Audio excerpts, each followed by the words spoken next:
शुरुआत में हम दो माँ बेटियों को एक घर में देखते हैं। मॉम बहुत ज्यादा डरी हुई थी क्योंकि उनके आस पड़ोस में बहुत ही अजीब वाकयात हो रहे थे। उनकी बेटी ने उसे समझाया, मॉम ऐसा कुछ नहीं है, हम सेफ हैं। लेकिन उसकी मॉम उसे फिर भी बाहर जाने से मना करती है और कहती है, नहीं जाओ बाहर, बाहर खतरा है। उनकी बेटी एक बात नहीं मानती और बाहर चली जाती है, जिसके बाद वो बाहर कपड़े सुखाने लगी। लेकिन इतने में ही उसे किसी अजीब सी क्रिएचर की, किसी शैतान की जोरदार आवाज सुनाई दी। वो समझ गई कि अब वो भी नहीं बचेगी। उसने पीछे मुड़कर देखा तो एक अजीब और गरीब क्रिएचर, जिसकी आंखें नहीं थी, वो उसके पीछे खड़ी थी।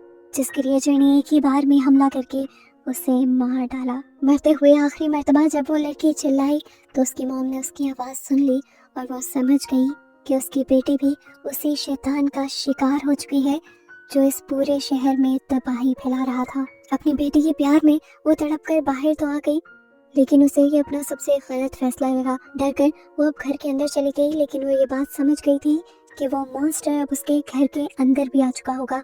जिससे बचने के लिए उसने अपनी ड्रॉ में से जाकर एक गन निकाल ली। वो आवाज नहीं कर रही थी क्योंकि जानती थी कि ये मॉन्स्टर देख नहीं सकता, बस आवाज सुनकर उनकी तरफ अट्रैक्ट होता है। उसे लग रहा था कि वो शैतान को मार देगी। वो अपना ये आखिरी चांस नहीं गंवाना चाहती थी, अपनी जान बचाना चाहती थी। लेकिन उसे डर भी बहुत ज्यादा लग रहा था। उसके हाथ बुरी तरह कांप रहे थे। हल्के हल्के कदमों के साथ वो आगे बढ़ी, लेकिन इसी हड़बड़ी में उससे गन की बुलेट नीचे गिर गई और बस इतना ही शोर काफी था उस मॉन्स्टर को अट्रैक्ट करने के लिए। वो मॉन्स्टर अब उसके पीछे आकर खड़ा हो गया और एकदम से उसके ऊपर भी वार करके उसे भी मार डाला। जिसके बाद हमें इस मॉन्स्टर का एक भयानक और अजीब सा रूप दिखाया गया। उसके मुंह से एक अजीब और गरीब किस्म का लिक्विड निकल रहा था जो देखने में बहुत ही गंदा था। सीन कट होकर अब हमें मूवी की मेन कैरेक्टर रीटा को दिखाया जाता है। रीटा की मॉम उसी शहर में रहती है जिस शहर से इस मूवी का स्टार्ट हुआ है और जिस शहर में वो मॉन्स्टर है। रीटा की मॉम ने रीटा को इस शहर में होने वाली किसी चीज के बारे में नहीं बताया था, लेकिन रीटा इस चीज के बारे में परेशान थी कि उसके डैड पिछले 3 दिन से घर नहीं आए थे।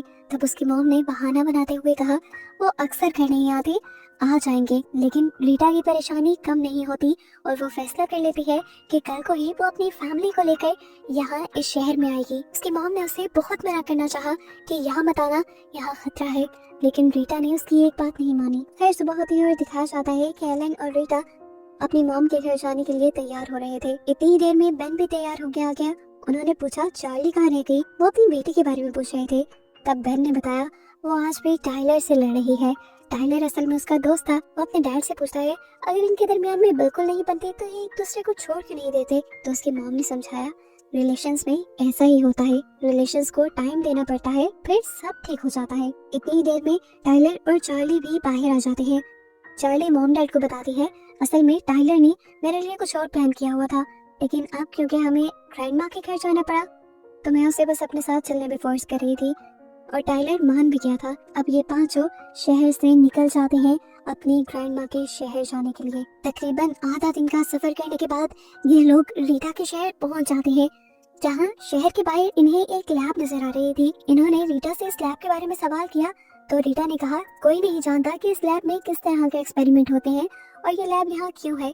बस सालों से ये लैब है यहाँ पे, मेरे बचपन से शायद। लैब के बाहर लिखा था खतरा, यहाँ पर कुछ खतरनाक टेस्ट चल रहे हैं। खैर ये लोग अब गाड़ी में बैठकर इस लैब से अपने घर तक का सफर भी पूरा कर लेते हैं। रीटा सालों बाद अपनी मॉम से मिलने के लिए बहुत ज्यादा एक्साइटेड थी, लेकिन जैसे ही वो घर गई तो अजीब बात कि उसके घर के दरवाजे खुले हुए थे और अंदर ना तो उसकी मॉम थी और ना ही डैड। उसने पूरा घर छान मारा। वो जब बुरी तरह परेशान हो गई तो तब एलन ने कहा परेशान होने की बात नहीं, क्या पता वो अपने नेबरहुड में गई हो। ये सोचते ही रीटा अब उस घर गई जिस घर से ये मूवी स्टार्ट हुई थी और जिस घर में पहले 2 औरतें मरी थी। हैरानी की बात थी कि ये घर भी खुला था और इस तरह पड़ा था कि जैसे यहाँ कोई रहता ही ना हो। उसके बहुत आवाज देने पर, पूरा घर ढूंढने पर भी उसे यहाँ कोई नहीं मिलता और वो परेशान हो जाती है। तब एलन कहता है क्या पता ये लोग तुम्हारे डैड को लेकर हॉस्पिटल गए हों, तुम्हारे डैड की भी तो तबीयत अक्सर खराब रहती है। ये लोग जब इस घर से बाहर जाने वाले थे तो इन्होंने इस घर में जगह जगह खून के निशान नोटिस किए और ये देखकर वो डर गए। उन्हें समझ नहीं आ रही थी कि आखिर इस घर में या इस शहर में हुआ क्या है। खैर फिलहाल के लिए तो रीटा अपने घर वापस आती है और अपने बच्चों को बताती है कि वो अपनी माँ को ढूंढने के लिए हॉस्पिटल तक जा रहे हैं, जिसमें बेन भी उनके साथ चलने की जिद करता है। तो ये लोग मान जाते हैं। अब ये लोग जैसे ही हॉस्पिटल जाने के लिए वैन में बैठे तो अजीब बात थी, उनकी वैन चलना बंद हो गई, जो अभी तक सही चलते हुए यहाँ आई थी। एलन बहुत ज्यादा शॉक था, ऐसा कैसे हो सकता था। वो न्यू सर्विस करवा कर इस वैन को लेकर आया था। खैर ये सब सोचने का भी वक्त नहीं था। वो लोग गाड़ी से निकल जाते हैं और टाइलर और चार्ली को इस गाड़ी को चेक करने का काम देकर खुद हॉस्पिटल के लिए पैदल ही निकल जाते हैं। ये लोग जब पैदल शहर में जा रहे थे तो इन्हें बहुत अजीब फील हुआ। दूर दूर तक इन्हें कोई इंसान नहीं मिला। सारे होटल्स, घर, दुकानें सब ऐसे खुला हुआ था जैसे इनमें कोई रहता ही ना हो, किसी को इन जगहों की परवाह ही ना हो। रीटा भी बुरी तरह परेशान थी। इस शहर में क्या चल रहा था उसकी मॉम ने भी कभी उसे नहीं बताया था। उसे तो खुद इस शहर में आए काफी साल हो गए थे। क्या सब लोगों ने ये शहर ही छोड़ दिया था? इस टाइम ये एक रेस्टोरेंट को चेक कर रहे थे जहाँ शीशे पे इन्हें ताज़ा खून का हाथ का निशान दिखाई देता है। ये लोग डर जाते हैं और उस दरवाजे को खोलते हुए अंदर जाते हैं। ये किचन था जहाँ पे एक इंसान बुरी हालत में था। इन्होंने देखा कि वो खून से लथपथ था और बिल्कुल मरने के करीब था। मरने से पहले उसने एलन को समझाया, चले जाओ यहाँ से, यहाँ मत रहना, यहाँ रहे तो मारे जाओगे, वो आ जाएगा और तुम्हें मार देगा। ये सब बातें कहने के बाद वो आदमी यहाँ मर जाता है। एलन को समझ आ गई थी कि शहर में कोई एंटिटी, कोई अजीब चीज आ गई है जो सभी लोगों को मारकर खा रही थी और अब इनकी जानों को भी खतरा था। इन सारी बातों से अनजान वहाँ टाइलर और चार्ली अभी भी कार को चेक कर रहे थे। टाइलर हैरान था कि ये कार कैसे बंद हो सकती है क्योंकि इसकी हर चीज बिल्कुल ठीक है। चार्ली यहाँ खड़ी खड़ी काफी बोर हो चुकी थी। उसने टाइलर से कहा, तुम इस वैन को देखो, मैं जरा अपने फॉर्म से होकर आती हूँ। ये कहकर वो वहाँ से चली गई। आज यहाँ पर चलते हुए उसे भी अजीब फील हो रहा था। कोई इंसान उसे नहीं दिखा और फॉर्म भी बिल्कुल खाली था। वो बेतहानी में अंदर जा रही थी और अचानक उससे एक बोतल गिर गई। वो ये नहीं जानती थी उससे जो अनजाने में हुआ है वो उसकी मौत भी बन सकता है। बोतल गिरने की आवाज वो मॉन्स्टर सुन चुका था। उस मॉन्स्टर का भयानक मुंह दिखाया गया जो अब यहाँ इस फॉर्म में आ गया है और अब एकदम से वो मॉन्स्टर चार्ली के सामने भी आ गया। उसे देखकर चार्ली हैरान परेशान रह गई। वो शदीद डर गई थी। तेजी से भागते हुए वो दूसरे कमरे के अंदर गई तो वहां जाकर उसके होश ही उड़ गए। उसने देखा कि उसकी ग्रैंडमा को इसी मॉन्स्टर ने एक कोकोन में बांधकर लटकाया हुआ था, जैसे इस मॉन्स्टर ने उनको बाद में खाने के लिए रखा हो। चार्ली को देखकर उसकी ग्रैंडमा उसे कहती है, तुम भागो, आवाज मत करना, वो आवाज से तुम्हारी तरफ अट्रैक्ट होता है, वो देख नहीं सकता, तुम जान बचाकर भाग जाओ बस। इससे पहले कि चार्ली यहाँ से भाग पाती, पीछे से वो मॉन्स्टर आकर चार्ली के ऊपर हमला कर देता है। इससे पहले कि ये मॉन्स्टर उसे और मार पाता, वो इस मॉन्स्टर को हाथ से दूर करते हुए यहाँ से भाग गई। भागते भागते वो टाइलर के पास गई जो उसे जख्मी देखकर बुरी तरह परेशान हो गया, लेकिन अभी कुछ एक्सप्लेन करने का टाइम नहीं था। उसने टाइलर का हाथ पकड़ा और उसे लेकर ट्रक की तरफ भाग गई। इससे पहले कि ये लोग ट्रक के अंदर बैठ जाते, ट्रक खुलने की आवाज सुनकर एकदम से वो मॉन्स्टर इनके पीछे आकर टाइलर के ऊपर हमला करके उसे मार देता है। चार्ली ट्रक के अंदर थी, वो देख पा रही थी कि किस तरह वो मॉन्स्टर टाइलर के ऊपर हमला करके उसे नोच नोच कर खा रहा था। ये सब देखना उससे बर्दाश्त नहीं हुआ। उसने ट्रक का दरवाजा बंद कर दिया और एकदम से मॉन्स्टर ने ट्रक के ऊपर हमला किया।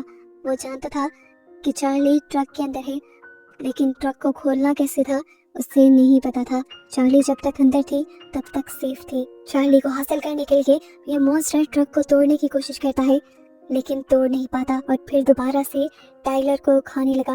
पहले उसने टाइलर को उठाकर ट्रक के ऊपर फेंका, जिससे टाइलर का खून वाला हाथ सारा विंडो पे लग गया और अंदर बैठी चार्ली और भी ज्यादा घबरा गई। इतने में ही हम देखते हैं कि एलन, बेन और रीटा भी चार्ली को बचाने के लिए यहाँ पर पहुंच चुके थे, लेकिन वो नहीं जानते थे कि चार्ली तो पहले ही उस मॉन्स्टर का शिकार बन चुकी है। ये लोग उस ट्रक पर मॉन्स्टर के हाथों के निशान भी देख लेते हैं। ये जानते थे कि अब इन्हें आहिस्ता आहिस्ता आगे बढ़ना होगा, नहीं तो मॉन्स्टर इन्हें भी अपना शिकार बना लेगा। थोड़ी ही कदम इन्होंने आगे बढ़ाए तो ये लोग शॉक रह गए ये देखकर कि वो मॉन्स्टर टाइलर को चीर फाड़ कर खा रहा था। इन्हें किसी भी तरह अब चार्ली को बचाना था जो ट्रक के अंदर थे, लेकिन ये जानते थे कि अगर ट्रक इन्होंने खोला तो एकदम से मॉन्स्टर इनकी तरफ अट्रैक्ट हो जाएगा। मौके के हिसाब से ठीक यही था कि ये लोग चार्ली को ट्रक में ही छोड़ते और खुद जाकर घर के अंदर छुप जाते। और ये लोग ऐसा ही करते हैं। आहिस्ता से घर के अंदर जाकर एलन दरवाजा बंद कर लेता है और रीटा को समझाता है, देखो वो हमें देख नहीं सकता, हम खामोश रहेंगे, सुबह होने का इंतजार करेंगे, चार्ली को बचाएंगे और यहाँ से निकल जाएंगे। इसके अलावा हमारा कोई मोटिव नहीं है। अंदर बैठी चार्ली भी विंडो से अपनी फैमिली को देख रही थी। काफी देर के इंतजार के बाद एलन आहिस्ता से दरवाजा खोलकर बाहर निकला चार्ली को बचाने के लिए। इन्हें लग रहा था कि मॉन्स्टर यहाँ से चला गया, इसीलिए आराम से एलन ने ट्रक का दरवाजा खोल दिया, लेकिन आवाज करते ही वो मॉन्स्टर इनके पास आ गया। अब चार्ली के साथ साथ एलन की भी जान खतरे में पड़ चुकी थी। वो जानता था कि दो बंदे एक साथ नहीं बच पाएंगे, इसीलिए एलन ने अपना सेक्रीफाइस देने का फैसला किया और अपनी बेटी से कहा कि जब मैं शोर करूंगा तो तुम यहाँ से भाग जाना। अपने प्लान के मुताबिक एलन यहाँ पर जोर से चिल्ला देता है, जिससे मॉन्स्टर आकर उसके ऊपर हमला कर देता है और चार्ली वहाँ से घर की तरफ भाग जाती है। अंदर जाते ही रीटा जल्दी से अपनी बेटी को ले जाकर एक बेड पे लिटाती है। उसकी बेटी बुरी तरह जख्मी थी और बाहर एलन का क्या हाल था ये लोग नहीं जानते थे। वो जिंदा भी था या मर गया ये लोग तो चेक भी नहीं करके आ सकते थे। बेन बहुत ज्यादा घबराया हुआ था। उसने अपनी मॉम से पूछा, मॉम आखिर ये सब हो क्या रहा है? तो उसकी मॉम ने बताया, शायद ये बाहर लैब के बने हुए लोगों का काम है।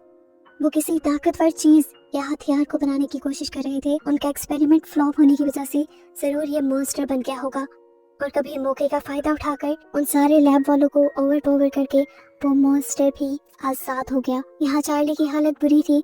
बेहोश होने से पहले वो अपनी मॉम यानी रीटा को बता देती है कि ग्रैंडमा को पीछे शेड में इस मॉन्स्टर ने कोकोन में लटकाया हुआ है और वो अभी भी जिंदा है।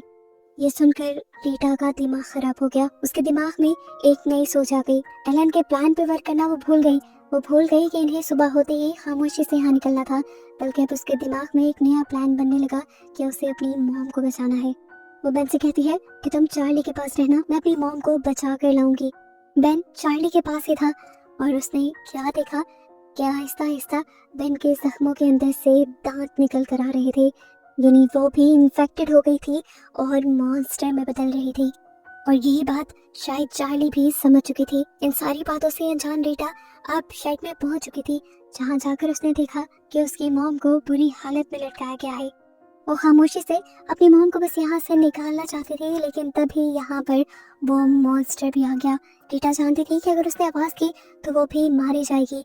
अपने आप को छुपाने के लिए वो पानी के एक टैंक में चली गई और पानी की आवाज ने सारा मामला बिगाड़ दिया। इससे पहले कि अब वो मॉन्स्टर रीटा के ऊपर हमला कर देता, पीछे से बेन यहाँ पर पहुंचकर आवाज करके उस मॉन्स्टर को अपनी तरफ अट्रैक्ट कर लेता है। ये मॉन्स्टर अब आहिस्ता आहिस्ता बेन को मारने के लिए बढ़ रहा था। इससे पहले कि वो बेन के ऊपर हमला कर देता, किसी ने बेन को पीछे से खींच लिया। दिखाया गया ये कोई और नहीं बल्कि उसके डैड एलन थे, जो अभी भी जिंदा थे और उसे बचाने के लिए यहाँ आए थे। वो बेन से यहाँ से भाग जाने को कहते हैं और एक और मर्तबा अपने बच्चों को बचाने के लिए अपना ही सेक्रीफाइस देने का सोचते हैं। बेन के यहाँ से भागते ही वो खुद आवाज कर देते हैं और मॉन्स्टर इस मर्तबा भी उनके ऊपर हमला कर देता है। इस मर्तबा मॉन्स्टर ने एलन के ऊपर इतनी बार स्टैब किया था कि उसके अंदर जान ही नहीं रही थी। रीटा ये देखकर रो दी। वो जान गई थी कि उसके हस्बैंड की जान तो चली गई और कुछ ही देर में उसकी माँ की जान भी चली जाएगी। उसके पास बेहतर ऑप्शन यही था कि वो अपने बेटे बेन की जान बचाए।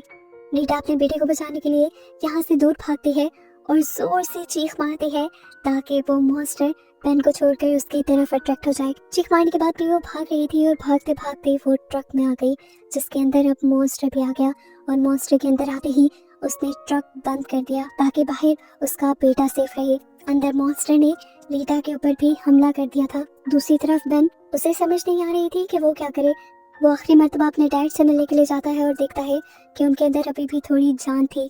वो आखिरी लम्हों में अपने बेटे बेन से कहते हैं कि तुम यहाँ से चले जाओ, बेहतर यही है कि तुम अपनी जान बचाओ और हमारे मरने के बाद बस हमें याद रखना। बेन की हालत बहुत खराब थी। एक दिन में उसकी पूरी लाइफ बदल गई थी। उसके मॉम, डैड, बहन सब मारे गए थे। अपने डैड के मरने के बाद वो अपने डैड को छोड़कर अपनी ग्रैंड माँ के घर आता है, जहाँ पे वो चार्ली को बंद करके गया था। यहाँ आकर उसने देखा कि चार्ली ने अपने आप को खत्म कर लिया था, क्योंकि वो जान गई थी कि अगर वो मरी ना तो वो एक मॉन्स्टर में बदल जाएगी। अपनी बहन को मरा हुआ देखकर उसके अंदर गुस्से की आग जाग जाती है। वो बदला लेने का सोचता है और अपनी ग्रैंडमा के घर से उनकी गन उठा लेता है। बेन को अब अपनी जान की परवाह नहीं थी, उसे बस अपनी फैमिली का बदला लेना था। वो जानता था कि मॉन्स्टर इस टाइम ट्रक के अंदर है। जैसे ही वो ट्रक खोलेगा मॉन्स्टर उसके सामने आ जाएगा। उसे ये भी नहीं मालूम था कि उसकी गोली से मॉन्स्टर मरेगा या नहीं, बस उसे इतना पता था कि उसके बदले की आग थोड़ी कम हो जाएगी। उसने ट्रक का दरवाजा खोल दिया और इससे पहले कि मॉन्स्टर बाहर निकलता, यहाँ उसकी किस्मत चल गई। आर्मी वाले यहाँ पहुंच चुके थे उस मॉन्स्टर को पकड़ने के लिए, लेकिन बहुत देर के बाद, इतनी देर बाद कि उस मॉन्स्टर ने उनके आने से पहले पूरे शहर के लोगों को मार डाला था। अब आर्मी का एक बंदा बेन को भी उस मॉन्स्टर से दूर कर देता है। वो पागलों की तरह था, उसे कुछ समझ नहीं आ रही थी। उसने अब अपना बाजू देखा जहाँ से भी अब दांत निकलने लगे थे, जिसका मतलब कि वो भी इन्फेक्टेड हो चुका था और कुछ ही देर में एक मॉन्स्टर बनने वाला था। यहाँ दिखाया जाता है कि आर्मी वालों ने ट्रक के अंदर जाकर उस मॉन्स्टर को खत्म कर दिया, लेकिन वो ये नहीं जानते कि कुछ ही देर में उनका सामना एक और मॉन्स्टर से होने वाला है। और अब आगे क्या होगा, इसी मिस्ट्री के साथ ये कहानी यहाँ खत्म हो जाती है।